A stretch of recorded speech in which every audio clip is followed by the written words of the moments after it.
காலை வணக்கங்கள். ஓம் திருமூலர் திருவடிகள் போற்றி போற்றி. திருமந்திரம் 5ஆம் தந்திரத்துல 6வது அத்தியாயத்துல கிரியையில நாம 1452வது மந்திரம் சிந்திக்க உள்ளோம். கிரியைன்றது சிவச்சின்னங்களை மெயினா சொல்றது. அப்போ சிவச்சின்னங்கள் அப்படின்றது நம்ம உடம்புல பட்டுக்கக்கூடிய விஷயங்களாக வரும்போது அதுக்கு மறைமுகமா சொல்றாரு. நறுமணமிக்க சந்தனம்,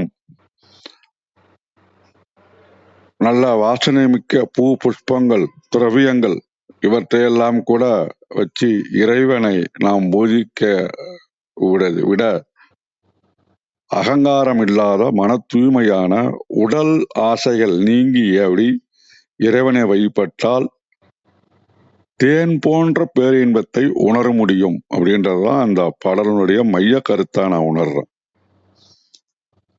அப்போ நிறைய விஷயங்களை திருப்பி திருப்பி சொல்றது அதான் அகத்தூய்மை. ஆன்ம உணர்வு எப்படி இருக்கணும் அப்படின்னாக்கா, எப்படி இருந்தா ஆன்ம உணர்வுக்கு மேல போலாம் அப்படின்னாக்கா, பற்றை அறுத்து பரமனை அடைய வேண்டும். தேக இச்சையை துறந்துடணும். அப்படி துறந்து தியானம் பண்றவங்களுக்கு தான் சகஸ்திர ஸ்தலத்துல சிவனுடைய திருவடி வாய்க்கும் அப்படின்னு ஒரு அனுபவத்துல சொன்னதா நினைவு கூர்ந்து தலத்தை ரத்னகுமார் ஐயா அவரிடம் ஒப்படைக்கின்றேன். மிக்க நன்றி. நன்றியா. திருச்சிற்றம்பலம். திருமூலர் திருவடிகள் போற்றி போற்றி. திருமூலரின் திருமந்திரத்தில் 5ஆம் தந்திரத்தில் கிரியை 1452வது பாடல் பார்த்து கொண்டிருக்கின்றோம். பாடல் ஒலிக்கின்றது. கோடி கடிகமள் சந்தனம் வானொரு மாமலர் இட்டு வழங்கினும் ஊனிலை நீக்கி உணர்பவர் கல்லது ஏனமற் பூங்கழல் சேர உண்ணாதே.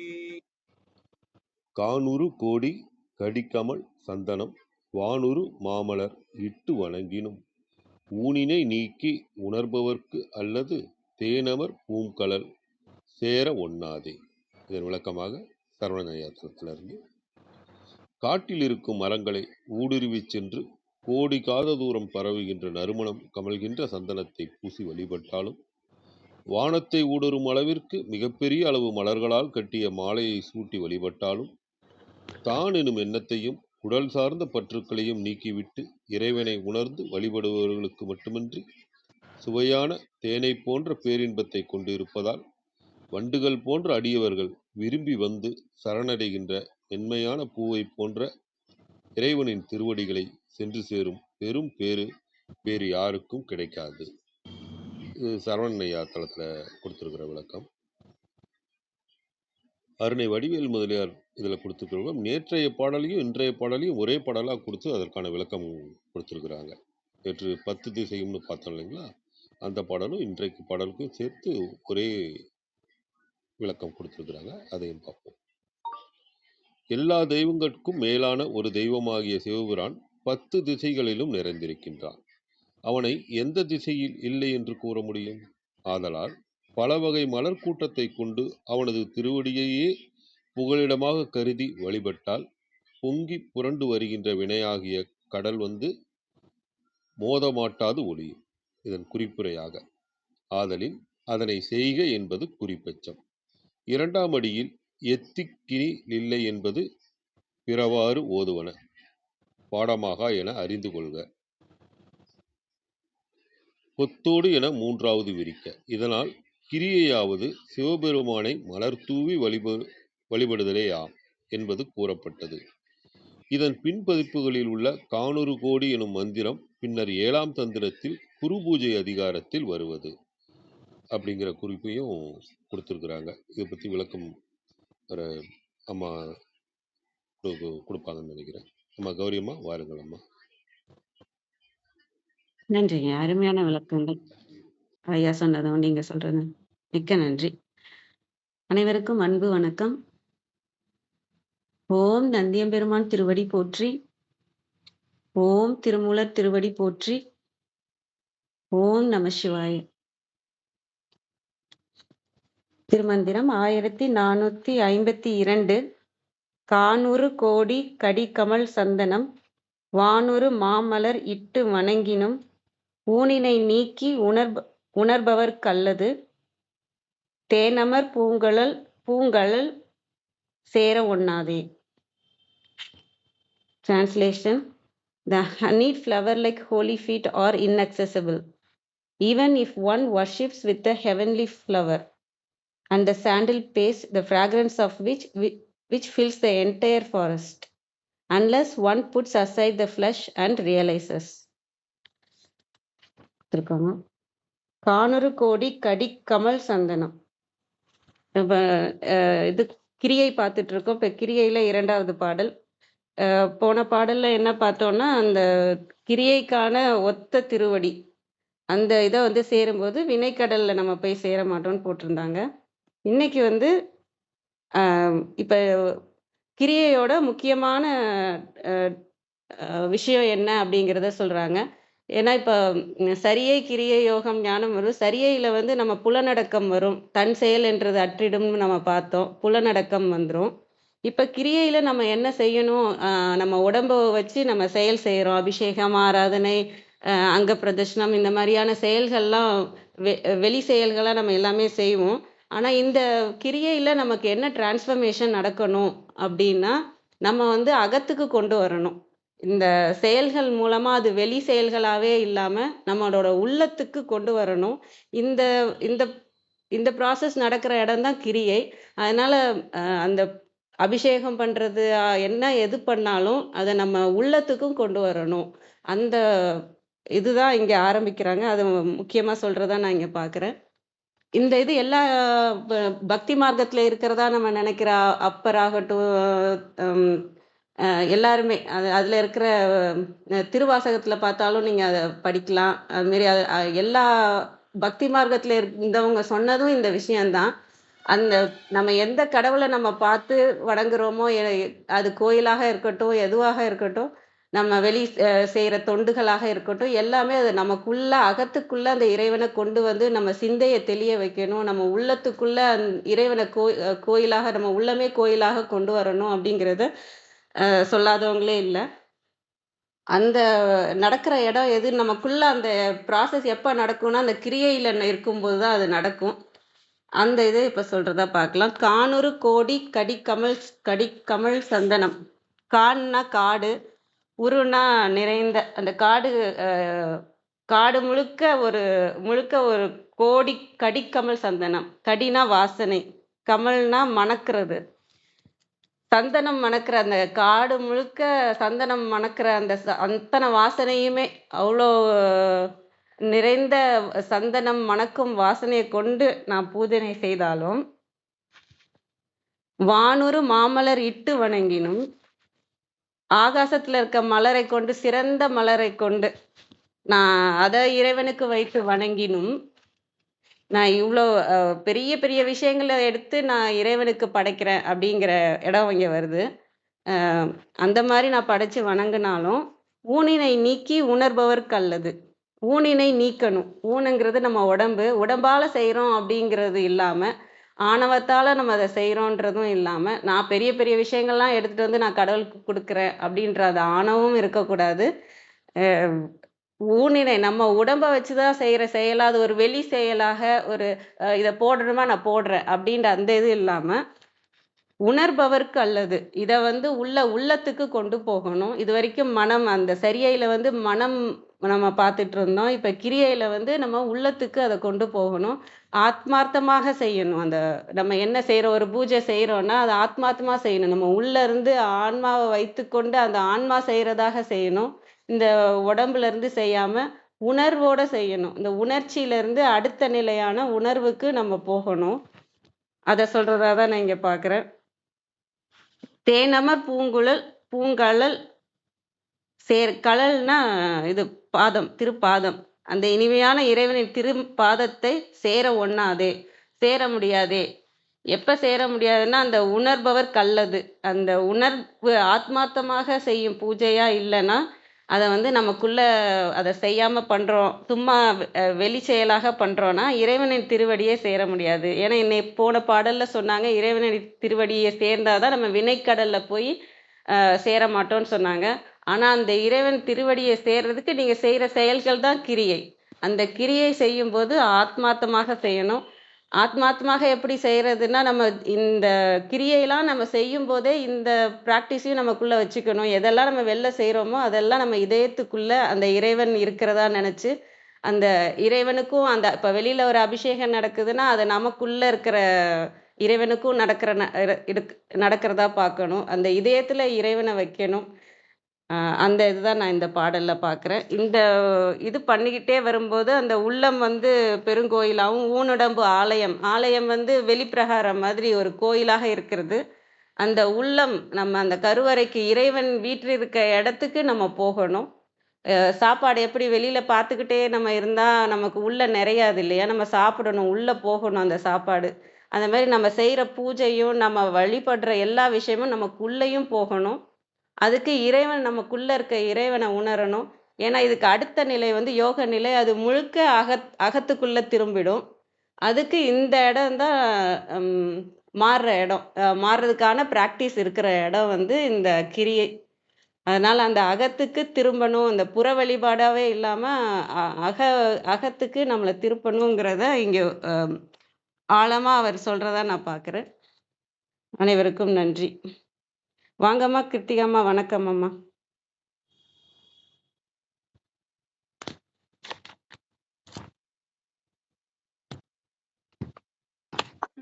வணக்கம் அனைவருக்கும் இனிய காலை வணக்கம். பிளானிய தொடங்கி ரத்னகுமாரியா, கௌரிமா எல்லாருமே நிறைவான விளக்கங்கள் கொடுத்திருக்காங்க. ஆனாலும் என்னுடைய தெளிவுக்காக நான் ஒரு முறை பாடலை வாசிக்கிறேன்.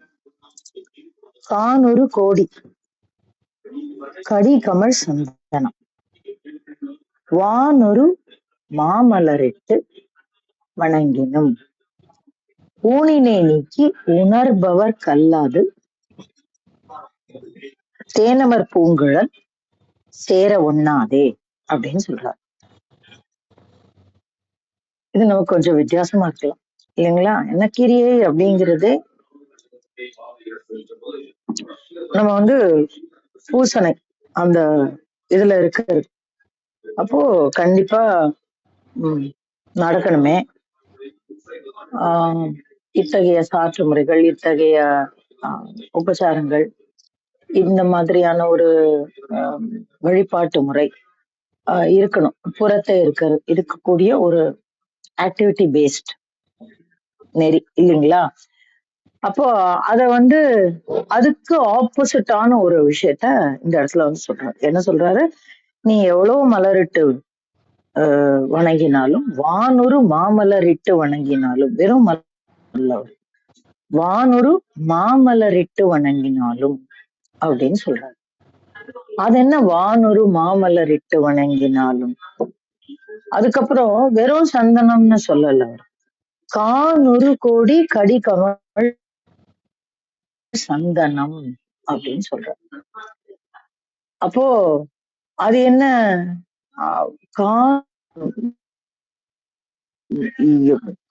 எந்த இடத்துல இல்லாமோ ரொம்ப கஷ்டமான இடத்துல இருக்கக்கூடிய அந்த இடத்துல இருந்து சந்தனத்தை எடுத்துட்டு வந்து அரைச்சி நம்ம பண்ணணும். அப்புறம் வானொரு மாமலரிட்டு அப்படின்னா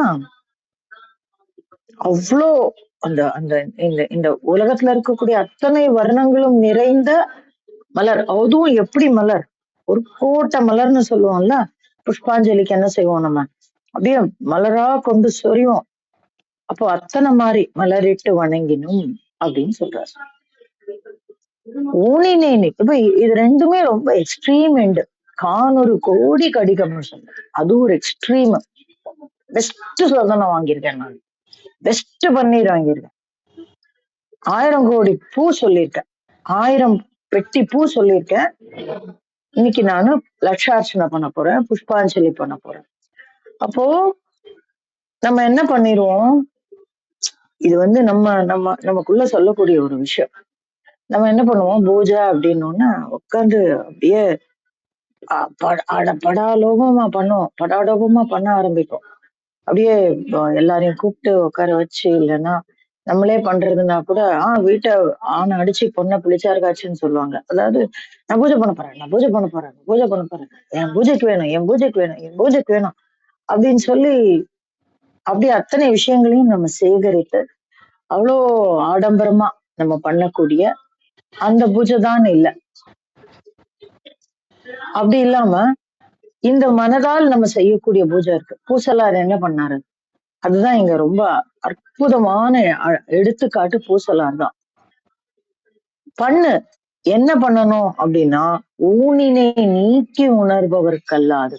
அப்ப அந்த இடத்துல நம்ம இந்த இந்த இந்த உடலால் செய்யக்கூடிய அந்த அக பூஜை, புற பூஜை இருக்கு பாத்தீங்களா, அதை தாண்டி நீ எவ்வளோ படாடோபமா பண்ணாலும் அந்த நம்ம பண்ணும்போது என்ன ஆகும் அப்படின்னா, நம்மளுடைய மனது பூரா அந்த இடத்துலதான் லயிக்கும். அந்த நல்ல சந்தனமா, நல்ல சந்தனமா, நல்ல குங்குமமா, நல்ல பன்னீரா, நல்ல பூவா, நல்ல நைவேத்தியமா, 10 வகை நைவேத்தியம் பண்ணிட்டேன்.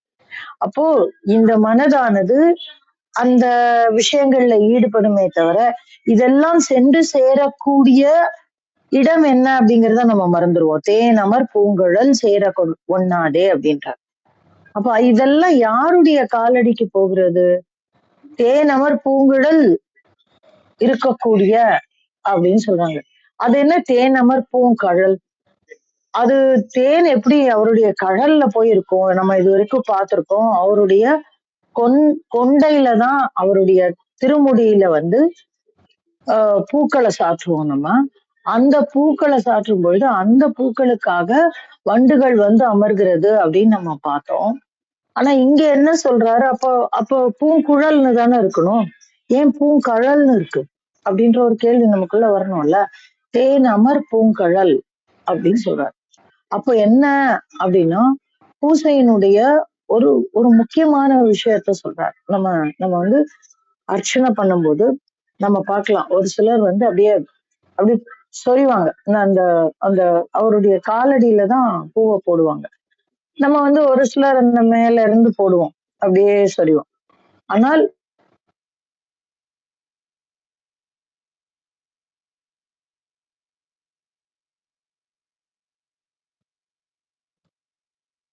நம்ம பேசுறது கேட்கலமா?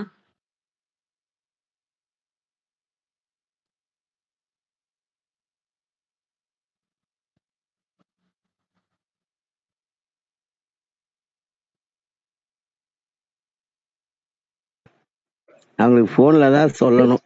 அந்த வந்துட்டாங்க.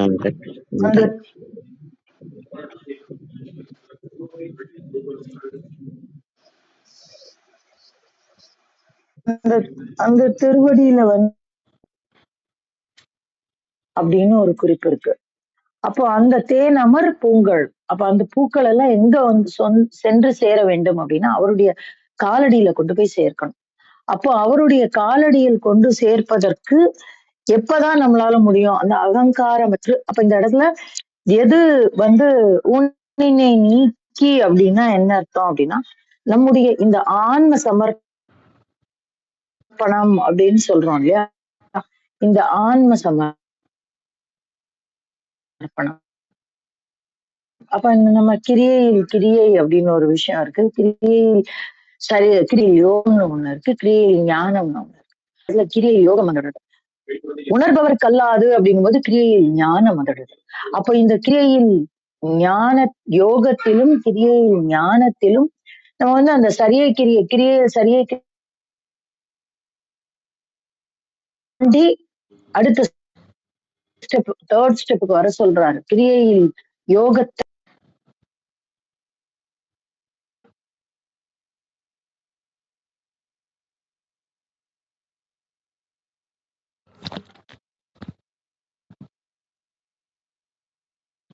கொஞ்சம் வெயிட் பண்ணி பார்க்கலாங்களா?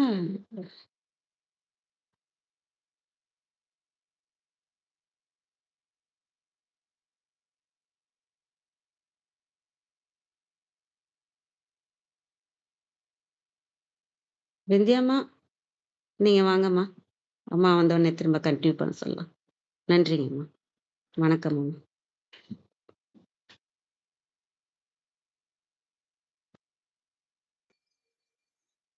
அனைவருக்கும் வணக்கம். ஓம் சிவசக்தி போற்றி, ஓம் திருமுலரே போற்றி. 1452வது திருமந்திரம்.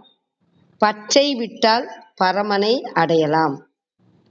திருமந்திரம். கான் உரு கோடி கடி கமல் சந்தனம், வான் உரு மாமலர் இட்டு வணங்கினும், ஊனினை நீக்கி உணர்பவர்க்கு அல்லது தேனமர் பூங்கழல் சேர உண்ணாதே. காடெல்லாம் நிறைந்திருக்கின்ற வாசமனம் வீசுகின்ற சந்தனம், வானுயர வளர்ந்திருக்கின்ற பெரிய மரங்களிலே இருக்கின்ற பூக்கள், இவற்றையெல்லாம் கொண்டு இறைவனை வழிபட்டாலும் உடல் பற்றையும் ஐம்புலன் இச்சையையும் நீக்கி அவன் அருளை சிந்தித்து சேவிப்பவர்களுக்கு அல்லாது மற்றவர்களுக்கு தேன் போல தித்திக்கும் அப்பரம்பொருளின் திருவடி தாமரை மலர்களை சேர இயலாது. கான் காடு, பூங்கா, உரு இருக்கும், கோடி எங்கும் நிறைந்திருப்பதை குறித்தது.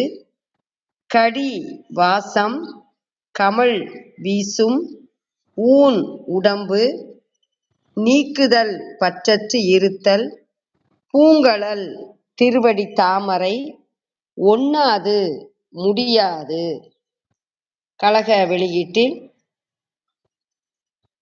மண்ணும் விண்ணும் ஆகிய எங்கனும் நறுமணம் கமழும் சந்தனமும், அத்தகைய சிறந்த மனம் கமழும் நறுமலரும் கைக்கொண்டு நாளும் வழிபட்டாலும் தம்மை அடிமை என்று கொண்டு கொல்லாமலும் கொன்றதை தின்னாமலும் இருப்பதாகிய செந்நெறி ஒழுகி சிவனை நினைப்பதாகிய திருவுடையாருக்கன்றி திருவருள் வீழ்ச்சியாகிய சத்தி நீ பாதம் கிட்டாது. சத்தி திருவருள் நிபாதம் நன்றாய் பதிதல், வீழ்ச்சி கோடி எல்லை, வான் உரு பெருமை பொருந்திய, ஊனினை நீக்கி சரீர அபிமானம் விட்டு அல்லது மாமிச உணவை விட்டு. கொல்லாமை 33வது அதிகாரத்தில் திருவள்ளுவர் அருமையாக விளக்கம் தந்துள்ளார். அறவினை யாது எனில் கொல்லாமை கோரல் பிறவினை எல்லாம் தரும். நல்லறம் என்பது பிற உயிர்களை கொல்லாது இருத்தலே. உயிர்களை கொல்லுதல் பல தீவினைகளையும் தரும். திருமந்திரத்திற்கு இணையாக தாய்மான சுவாமிகள் அருளிய பராபர கண்ணி, உயிர்களிடத்து நாம் அன்பாக இருக்க வேண்டும், கருணையோடு இருக்க வேண்டும், பிற உயிர்களை கொல்லாது இருக்க வேண்டும். அன்பை பெருக்கி எனது ஆறுயிரை காக்க வந்த இன்ப பெருக்கே, இறையே, பராபரமே, மேலாம் தனிமுதற் பொருளே, பேரின்ப பெருக்கே, இறைவனே, நீ இரவாத இன்ப அன்பினை பெருக்கி அடியேனின் ஆறுயிரை காக்க வந்துள்ளாய். கொல்லா விரதங் குவலயமெல்லாம் ஓங்க எல்லார்க்கும் சொல்லுவது என் இச்சை பராபரமே, மேலாம் தனிமுதற் பொருளே, இவ்வுலகில் உள்ளார் அனைவருக்கும் எவ்வகை சிற்று உயிரையும் எவ்வகை காரணத்தின் பொருட்டும் கொல்லாது இருப்பதே மேலாம் நன்மையென எடுத்து கூறி அதுவே பெரு நோன்பன வற்புறுத்துதலே அடியேனின் நீங்கா விருப்பம்.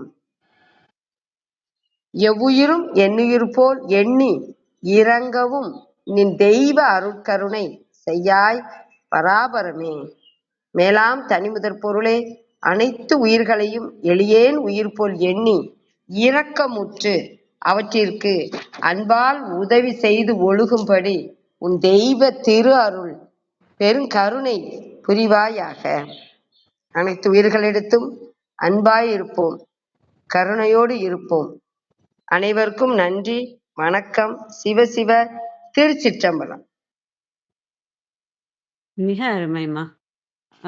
தேவையான விஷயங்கள் இதெல்லாம் நம்ம எல்லாருக்குமே டெய்லி இதெல்லாம் காலையில காலைல கேட்க வேண்டிய விஷயங்கள். மிக்க நன்றிங்கம்மா. வாங்கம்மா கிருத்திகா அம்மா. நீங்க தொடரலாம்மா. நன்றி. தெரியல, நான் எங்க வெளில போனேன்னு எனக்கே தெரியல. ஏதோ வரைக்கும் அவன் பேசினேன்னு தெரியல. பரவாயில்ல, வில் க்ளோஸ் இட். நீங்க இது யோகத்துக்கு நம்ம அந்த இதுக்கு அடுத்த நிலையில இருக்க யோகத்துக்கு அப்படின்னு சொல்லி ஆரம்பிச்சீங்க. அதோட கட் ஆயிடுச்சு. இல்ல, நிறைவான விளக்கங்கள் பார்த்துச்சு, முடிச்சுக்கலாம். சரி, நன்றிங்கம்மா. வாங்க ஐயா பிரணவன் ஐயா. வணக்கம் ஐயா. தியாகராஜன் சார் இருக்கார மாதிரி தெரியுது பாருங்க. நான் இன்வைட் கொடுத்தேன், ஆனா வரல. பிஸியா இருக்காங்களான்னு தெரியல. ஐயா வர முடியுங்களா சரி. பாருங்க.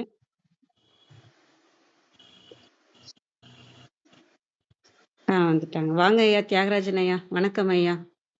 பார்த்ததுல மகிழ்ச்சி. நன்றிங்க. வாழ்க வளமுடன். ரொம்ப சந்தோஷமா இருக்குமா. ரொம்ப நாள் கழிச்சு வர்றேன்.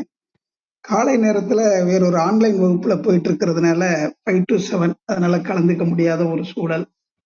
இனி தொடர்ந்து சனி ஞாயிறு மட்டும் கலந்துக்க இறையர்கள் கூட்டு வைக்கும் நினைக்கிறேன். நன்றி நன்றி. இன்னைக்கு கிரியையை பார்த்துட்டு இருக்கீங்கன்னு நினைக்கிறேன். அந்த பாடல் காணொரு கோடி கடிகமழ் சந்தனம் வானொரு மாமலரிட்டு வணங்கினும் ஊனினை நீக்கி உண்பவர்க்கு அல்லது ஊனினை நீக்கி உண்பவர்க்கு அல்லது தேனமர் பூங்கழல் சேர ஒண்ணாதே. உணர்பவர்க்கு அல்லது ஐயா, உணர்பவர்க்கு அல்லது உண்பவர் இல்ல, உணர்பவர். ஓ, நான் வாசிக்கிறதுல உண்பவர்க்குன்னு போட்டுருந்துச்சு, நான் மாத்திக்கிறேங்க ஐயா. இந்த மறுபடியும் பாடுறேங்க, மறுபடியும் வாசி. காணொரு கோடி கடிகமழ் சந்தனம் வானுரு மாமலரிட்டு வணங்கினும் ஊனினை நீக்கி உணர்பவர்க்கு அல்லது ஊனினை நீக்கி உணர்பவர்க்கு அல்லது ஊனினை நீக்கி உணர்பவர்க்கு அல்லது தேனமர் பூங்கழல் சேர ஒண்ணாதே. தேனமர் பூங்கழல் சேர ஒண்ணாதே. நன்றிங்கய்யா, நன்றி. ஓம் திருமூலர் திருவடிகள் சரணம். ஓம் திருமூலர் திருவடிகள் சரணம். ஓம் திருமூலர் திருவடிகள் சரணம் சரணம் சரணம். நன்றிங்கய்யா, நன்றி. நன்றிங்க ஐயா. அருமை. வாங்க ஐயா பிரணவன் ஐயா. வணக்கம். இந்த கிரியை அப்படிங்கிறது செயல் அப்படிங்கிற தமிழ் சொல்லோட வடமொழி. அது கிரியா அப்படிங்கிறது கிரியை அப்படின்னு வந்திருக்கு. இது இரண்டாவது திருப்பாவையில செய்யும் கிரிசைகள் கேளீரோ அப்படின்னு ஆண்டாள் நாச்சியாரும் சொல்லியிருப்பாங்க. வையத்து வாழ்வீர்கள் நாமும் நம் பாவைக்கு செய்யும் கிரிசைகள் கேளீரோ அப்படின்னு சொல்லியிருப்பாங்க. ஆனா அந்த கிரியை அப்படிங்கிறது எங்க கொண்டு போய் ஒரு ஆத்மாவை நிறுத்தணும் அப்படின்னா, கிருத்திகா சொன்ன மாதிரிதான் ஆத்மாவை கொண்டு போய் திருவடியில கொண்டு போய் சமர்ப்பிக்க வேண்டும் அப்படிங்கிறது. இந்த பாட்டுல பாத்தீங்கன்னா கடிகமழ் அப்படிங்கிறது அப்ஜெக்டிவ், உரிச்சொற்றொடர். அதே மாதிரி மாமலர் இதுவும் உரிச்சொற்றொடர். இந்த ரெண்டுமே என்னன்னா, நம்ம சந்தனத்தையும் மலரையும் நம்ம இறைவனுக்கு அர்ப்பணிக்கிறோம். இந்த இறைவனுக்கு அர்ப்பணிக்கிற இந்த சந்தனமும் மலரும் இது எதை உயர்த்தணும் அப்படின்னா, இது போல நம்முடைய ஆத்மாவை இறைவனுக்கு அர்ப்பணிப்பதாக உயர்த்த வேண்டும். அப்படி உயர்த்திடுச்சு அப்படின்னு சொன்னா அதுக்கப்புறம் ஆனந்தம் தான். ஆனந்தம் அப்படிங்கிற சொல்லுக்கு விளக்கம் என்னன்னா, திருவடி தான் ஆனந்தம். வேற எதுவும் ஆனந்தம் கிடையாது. நம்ம ஆனந்தம்னா என்னென்னமோ நினைப்போம். திருவடி தான் ஆனந்தம் அப்படிங்கிறது. அந்த திருவடி அப்படிங்கிற ஆனந்தம் எதனால வரும் அப்படின்னா அருளால் மட்டுமே வரும். அந்த அருள் அப்படிங்கிறது திருவருள். அந்த திருவருள் எங்க இருந்து வரும் அப்படின்னா குரு கிட்ட இருந்து தான் வரும். அது குரு அருள் அப்படிங்கிறது. அதனால இதெல்லாம் உணர்ந்து நம்ம செய்யணும். அப்புறம் ஊனினை நீக்கி உணர்பவர் அப்படிங்கிறது. நீக்குதல் அப்படின்னா என்ன அர்த்தம்னா அந்த ஊனினை உருக்குதல். அது மாணிக்க வாசகர் சொல்லியிருப்பாரு. பால் நினைந்து ஊட்டும் தாயினும் சாலப் பரிந்து பாவியேனை எழுப்பி ஊனினை உருக்கி உள்ளொளி பெருக்கி. அந்த ஊன் உருக உருக உருக ஒளி பெருகும். இந்த ஒளி அப்படிங்கிறது என்னன்னா வாலறிவு. அது இறைவனோடு நம்மை சேர்க்கக்கூடிய அறிவு. அது அந்த பதிஞானம் அப்படின்னும். ஊனினை உருக்கி உள்ளொளி பெருக்கி அப்புறம்தான் ஆனந்தமாய தேனினை சொரிந்து. அதனாலதான் தேன் கழல் அப்படின்னு சொல்றது. அதனாலதான் ஆனந்தமாய தேன் அப்படிங்கிறது எங்க இருக்குது அப்படின்னு கேட்டா திருவடியில தான் இருக்கு. அதுக்கு திருவாசகத்துல திருக்கோத்தும்பி அப்படின்னு ஒரு தலைப்பு இருக்குங்க. அது 9வது தலைப்பு திருக்கோத்தும்பி அப்படிங்கிறது. மாணிக்க வாசகர் வண்டுகிட்ட சொல்லுவாரு, பூமியில இருக்கிற பூல போய் தேன் எடுக்கிற கொஞ்சம் தான் இருக்கும், திருவடியில போய் தேன் எடு, அது எவ்வளவு எடுத்தாலும் கிடைச்சிக்கிட்டே இருக்கும் அப்படின்னு சொல்லுவாரு. அதான் ஆனந்தமாய தேனினை சொரிந்து புறம் புறம் தெரிந்த செல்வமே சிவபெருமானேன்னு அது பாட்டு வரும். ஆனா இன்னைக்கு நம்ம அந்த திருக்கோத்தும்பியில இருந்து ஒரு பாடல் மட்டும் ஓதி நிறைவு பண்ணிக்கலாம். ஒரு விஷயம் என்னன்னா, இந்த சந்தனம் பூவு இதெல்லாம் வைக்கும்போது இதோட நம்ம அன்பையும் வைக்க வேண்டும் அப்படிங்கறதா இந்த பாடலோட கருத்து. அதனால அந்த பாடலோடு பொருந்தி வரக்கூடிய ஒரு திருவாசகம் இது. திருக்கோத்தும்பியில இருக்கும் இது. கண்ணப்பன் ஒப்பதோர் கண்ணப்பன் ஒப்பதோர் அன்பினை கண்ட பின்னும் கண்ணப்பன் ஒப்பதோர் அன்பின்மை கண்ட பின்னும் என்னப்பன் என்றொப்பி என்னையும் ஆட்கொண்டருளி கண்ணப்பன் ஒப்பதோர் அன்பின்மை கண்ட பின்னும் என் அப்பன் என்றொப்பி என்னையும் ஆட்கொண்டருளி வண்ண பணித்து என்னை வா என்றவான் கருணை வான் கருணை வா என்றவான் கருணை என்னை வா என்றவான் கருணை வண்ண பணித்து என்னை வா என்றவான் கருணை சுண்ண பொன்னீற்றற்கே சென்றுதாய் கோத்தும்பி. சிவா திருச்சிற்றம்பலம். நன்றி. அருமையா, அற்புதமா இருந்தது. மிக்க நன்றிங்க ஐயா. வேற யாராவது கருத்து கேள்வி ஏதாவது சொல்றீங்களா?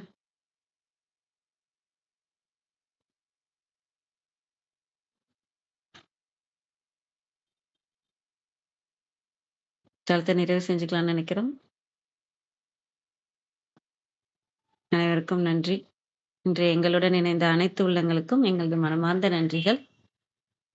மீண்டும் நாளை காலை 6:30 மணிக்கு சந்திப்போம். தளம் நிறைவு பெறுகிறது. திருமூலர் திருவடிகள் சரணம் சரணம். திருமூலர் திருவடிகள் சரணம் சரணம். திருமூலர் திருவடிகள் சரணம் சரணம். அனைவருக்கும் நன்றி. ஓம் நம சிவாய.